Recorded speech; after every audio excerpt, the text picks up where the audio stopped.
Bonjour à tous. Aujourd'hui, nous étudions le cas de la ville de Berlin dans la guerre froide, parce que Berlin est le véritable symbole de la guerre froide par toutes ses composantes. Alors, on va faire l'activité dans votre livre, page 103. Cette activité est organisée sous forme d'un schéma à compléter, et je vous disais, moi, dans le document que vous avez eu, que vous n'êtes pas obligé de faire le schéma, vous pouvez vous contenter de répondre aux questions les unes en dessous des autres. Si toutefois vous appréciez le schéma, vous pouvez le recopier. Par contre, il faut qu'il soit suffisamment grand pour avoir la taille de tout écrire, et puis faites-le le plus proprement possible. Voilà. Alors, première question, donc, c'est 1945. Quelle est la situation de Berlin et de l'Allemagne? Donc, on regarde la carte, et on voit donc que Berlin, suite à la Deuxième Guerre mondiale, est divisé entre plusieurs zones d'occupation. Vous vous rappelez que en 1945, l'Allemagne avait été battue, envahie à l'ouest par les Américains et les Anglais, et à l'est par l'URSS, jusqu'à ce que les troupes alliées se rejoignent à Berlin, et suite à cette défaite cuisante, eh bien, l'Allemagne est complètement décomposée après la Deuxième Guerre mondiale. L'État est à reconstruire complètement, et donc les Alliés vont mettre en place une occupation, le temps de remettre en place un État allemand. Donc il n'y a plus d'État allemand en 1945, il y a des zones d'occupation allemandes, et du coup l'Allemagne est gérée par les anciens Alliés. Et donc on voit qu'il y a deux grandes zones, donc il y a 4 zones d'occupation, mais qu'on peut diviser en deux zones principales. La zone ouest, qui comprend les alliés américains, britanniques et français, et la zone est, qui est occupée par l'Union soviétique, l'URSS. Donc un pays divisé entre les alliés. Et on vous demandait pourquoi Berlin posait problème au camp de l'URSS. Alors on regarde où se trouve Berlin, et on voit que donc la capitale allemande se trouve au cœur de la zone occupée par l'URSS. Donc, à l'intérieur de la zone de l'URSS se trouve la ville de Berlin. Et la ville de Berlin a un sort particulier, puisque on voit que la ville elle-même est divisée en 4 zones. Donc, dans une Allemagne divisée, la ville de Berlin est elle aussi divisée. Et donc ça veut dire qu'à l'intérieur de la zone soviétique, eh bien, il y a un espace qui est occupé par les Américains et les Anglais et les Français. Et ça pose problème évidemment à l'URSS, puisque la guerre froide est en train de se mettre en place. Et donc ça veut dire qu'au cœur d'une zone qu'ils contrôlent, eh bien c'est comme s'il y avait un œil de l'ennemi qui les regardait à cet endroit-là. Évidemment, eux, ils voudraient que la zone qu'ils occupent soit d'un seul tenant, et qu'il n'ait pas à composer avec la présence de celui qui est en train de devenir leur ennemi en permanence. Donc cette situation leur pose un énorme problème. Et ça nous amène à la question suivante, 1948-1949, comment l'URSS tente-t-elle de récupérer Berlin? Alors c'est ce qu'on voit par cette image,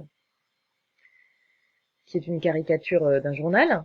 Et cette image, donc, c'est le blocus de Berlin. Alors, qu'est-ce que c'est que le blocus de Berlin? Eh bien, en mai-juin 1948, Staline décide tout simplement d'affamer la ville, de couper la ville de Berlin-Ouest des alliés américains, anglais et français, dans le but, en fait, de faire que les alliés lâchent la ville de Berlin-Ouest et que finalement ils acceptent que cette partie de la ville revienne à l'URSS. Alors concrètement, eh ben, ils coupent tous les accès terrestres, c'est-à-dire plus de trains, plus de voitures, on ne peut plus entrer ni sortir de Berlin-Ouest. La ville devient coupée du monde. Mais, et on le voit bien sur cette image, les alliés eh bien, vont organiser un pont aérien. Alors, ce qu'il faut comprendre, on comprend qu'un pont aérien, ce sont des avions qui vont circuler pour aller ravitailler la ville, mais ce dont on a du mal à se rendre compte, c'est l'ampleur de ce pont aérien. C'est-à-dire que, en fait, euh, là, vous voyez, ici, on a un avion américain qui est en train de ravitailler Berlin-Ouest. Eh bien, il va y avoir parfois plus de 1000 vols par jour pour ravitailler Berlin-Ouest.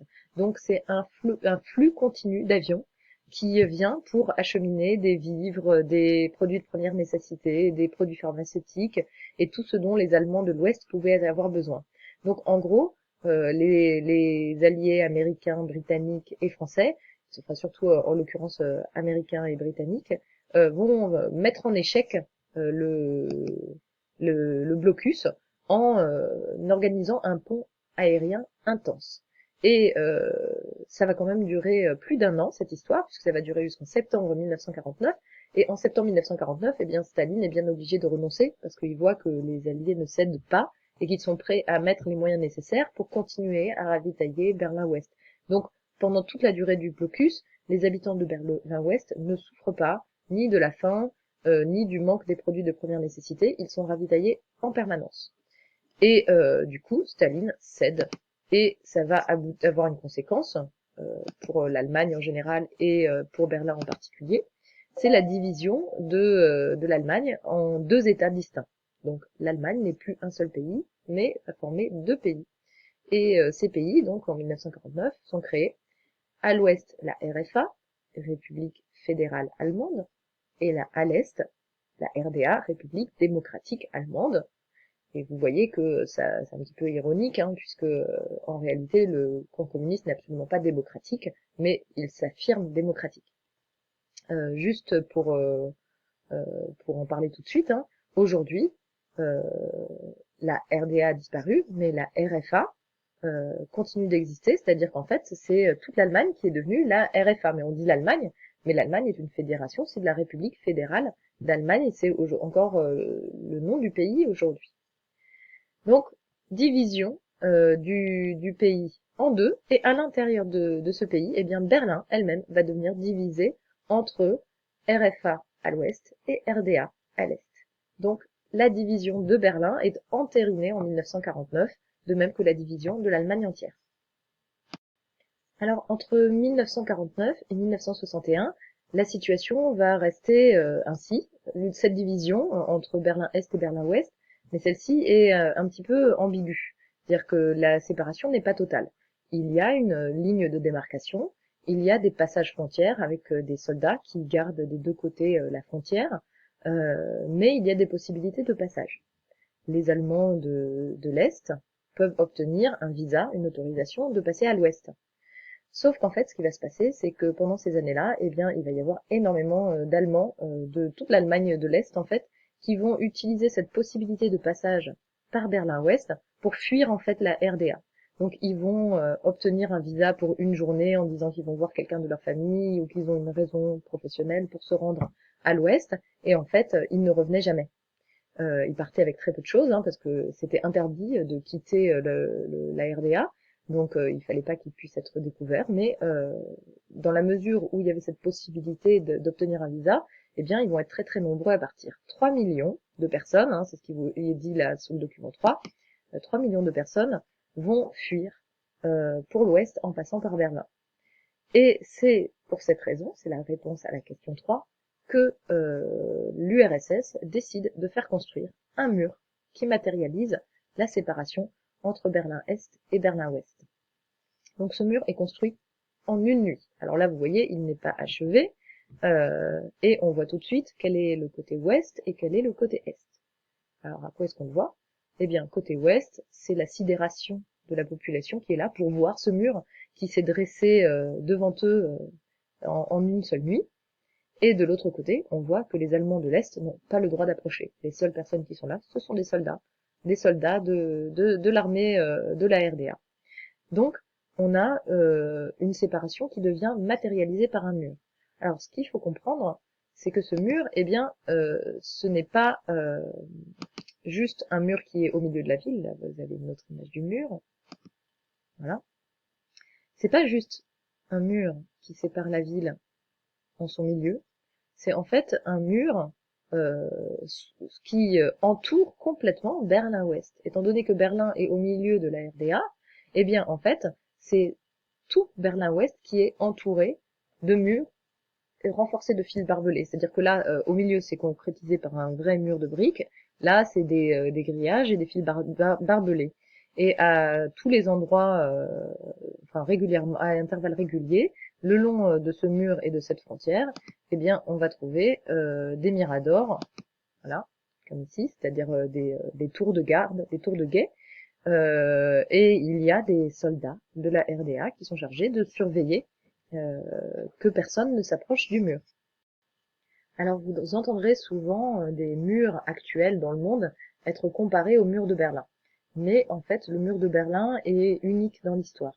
Souvent, quand on pense par exemple aux murs construits à certaines frontières pour empêcher des immigrés de passer clandestinement, d'entrer clandestinement dans un pays, par exemple à la frontière du Mexique, comme c'est en projet, ou il y a certains endroits euh, à la frontière de l'Espagne, euh, où il y a des murs comme ça.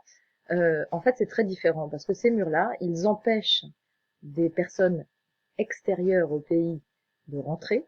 Ce que le mur de Berlin a d'absolument exceptionnel, c'est que c'est un mur qui empêche les citoyens de la RDA de sortir. Donc c'est un pays qui construit un mur pour empêcher ses propres citoyens de s'en aller. Donc ça, c'est une situation unique dans l'histoire, à ma connaissance. Il n'y en a pas d'autre. Voilà pour cette première partie de l'activité. Je vous invite à corriger là où c'est nécessaire et à bientôt pour la suite. Pas grave.